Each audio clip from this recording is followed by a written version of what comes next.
Pada video yang sebelumnya, kita sudah membahas tentang Korea Utara dan juga kekuasaan keluarga Kim di sana. Kali ini kita akan membahas tetangganya, yaitu Korea Selatan. Korea Selatan saat ini merupakan salah satu negara paling maju di dunia dan merupakan salah satu macan Asia.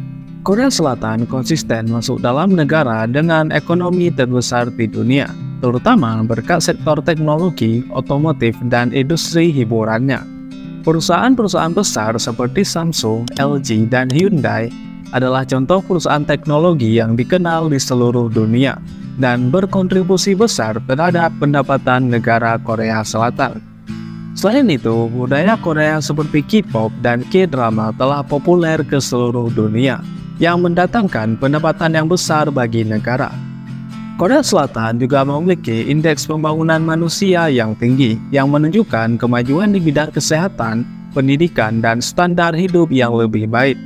Sebelum Korea mencapai berbagai kemajuan ini, dulunya negara ini merupakan negara yang sangat miskin, dan bahkan lebih miskin dari Korea Utara dan Indonesia pada saat itu. Jadi, apa alasan yang menyebabkan kemajuan ekonomi Korea Selatan? Setelah kekalahan Jepang pada akhir Perang Dunia II, semenanjung Korea terbagi menjadi dua wilayah di sepanjang garis paralel ke-38. Amerika Serikat menduduki wilayah Korea bagian selatan, sementara Uni Soviet menduduki wilayah Korea bagian utara.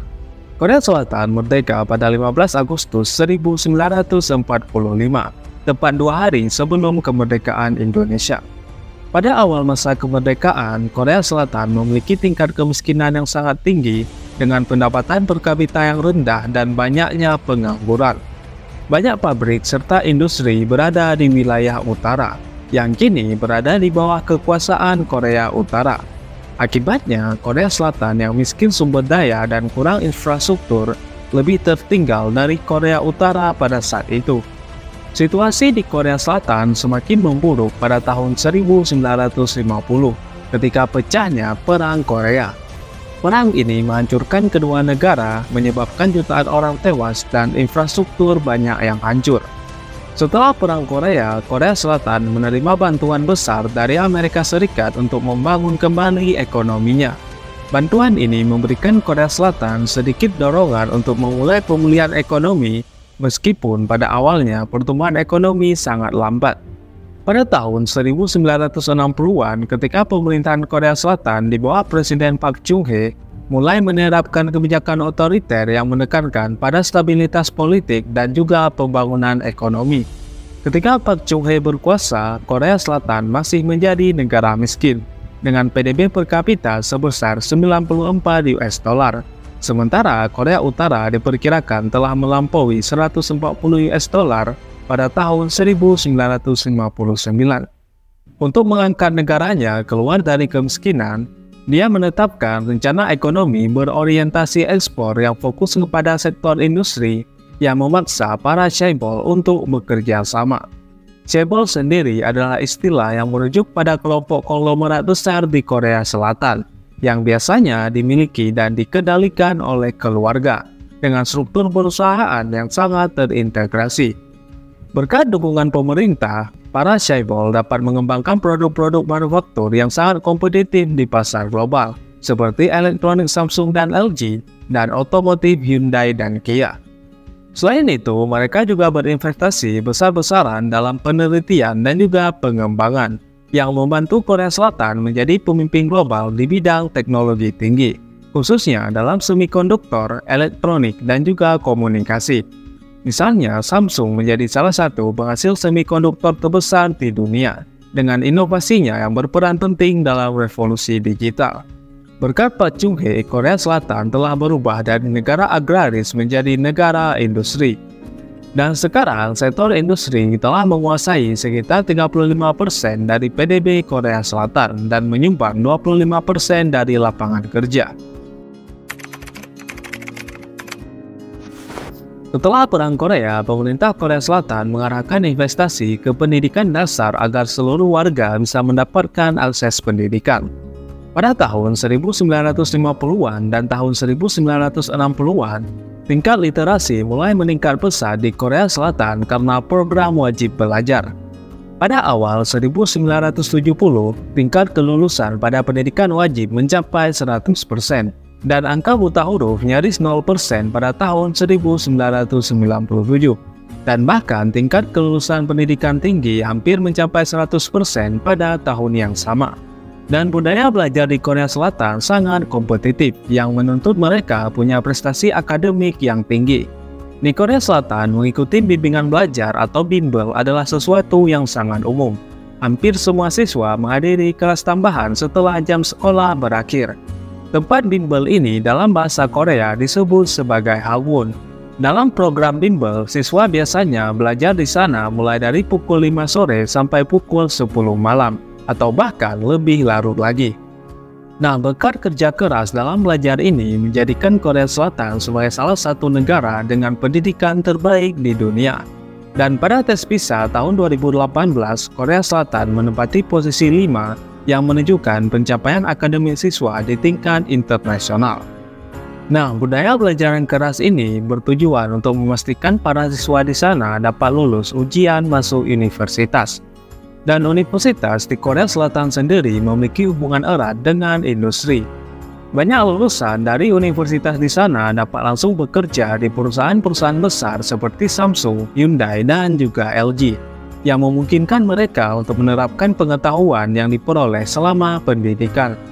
Dan di saat bekerja pun, berkat budaya belajar mereka yang keras, orang Korea Selatan memiliki tingkat etos kerja yang tinggi dan sangat kompetitif, yang dituntut untuk adaptasi karena perubahan teknologi dan ekonomi.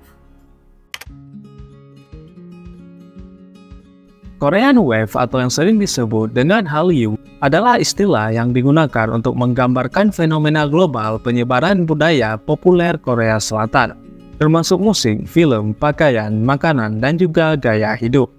Korean Wave pertama kali muncul pada akhir 1990-an dan awal 2000-an. Saat itu, drama Korea seperti Winter Sonata dan Jewel in the Palace menjadi sangat populer di Asia, khususnya di negara seperti Jepang, Cina, dan negara-negara Asia Tenggara. Di sisi lain, K-pop juga mulai menarik perhatian internasional, meskipun skalanya masih kecil pada saat itu, dengan beberapa grup populer seperti H.O.T, Seo Taiji and Boys yang menjadi pelopor pertama. Setelah tahun 2010-an, K-pop mengalami ledakan popularitas yang besar dengan munculnya berbagai grup baru seperti BTS, Blackpink, EXO, dan juga Twice. Tidak hanya K-pop, K-drama seperti Descendant of the Sun dan Crash Landing on You menjadi sangat populer di platform streaming seperti Netflix. Pada tahun 2020-an, Korea Selatan mendominasi industri hiburan global. Dan boy group dan girl group seperti BTS dan Blackpink semakin populer di berbagai negara di dunia. Ditambah lagi, popularitas drama seperti Squid Game memperluas cakupan Korean Wave hingga ke pasar Amerika dan Eropa.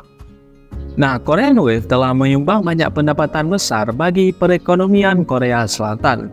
Pada tahun 2004, Korean Wave menyumbang sekitar 1,87 miliar US dollar terhadap PDB Korea Selatan. Dan 15 tahun kemudian, tepatnya pada tahun 2019, pendapatan dari Korean Wave diperkirakan mencapai 12 miliar US dollar. Di sisi lain, dampak dari Korean Wave telah meningkatkan jumlah wisatawan asing yang datang ke Korea Selatan, baik untuk melihat budaya dan kehidupan Korea, atau sekedar untuk menonton konser K-pop. Tercatat bahwa jumlah kunjungan wisatawan asing ke Korea Selatan pada tahun 2019 berjumlah 17 juta wisatawan. Korean Wave juga berdampak positif terhadap penjualan produk-produk asal Korea Selatan seperti produk kecantikan, fashion, dan juga produk elektronik. Pemerintah Korea Selatan memainkan peran penting dalam keberhasilan Korean Wave berkat dukungan di berbagai aspek seperti kebijakan strategis, pendanaan, hingga promosi global yang efektif, yang memperkuat daya saing budaya populer Korea di pasar internasional. Keberhasilan Korea Selatan menjadi negara maju adalah contoh bagaimana kebijakan pemerintah yang pro-bisnis, investasi dalam pendidikan, inovasi dalam teknologi, dan budaya kerja keras dapat menghasilkan kemajuan yang signifikan. Meski perjalanan ini tidak mudah, Korea Selatan berhasil mengatasi tantangan-tantangan besar untuk mencapai posisinya sebagai salah satu negara maju di dunia. Jadi, bagaimana menurut pendapat kalian tentang kemajuan Korea Selatan ini?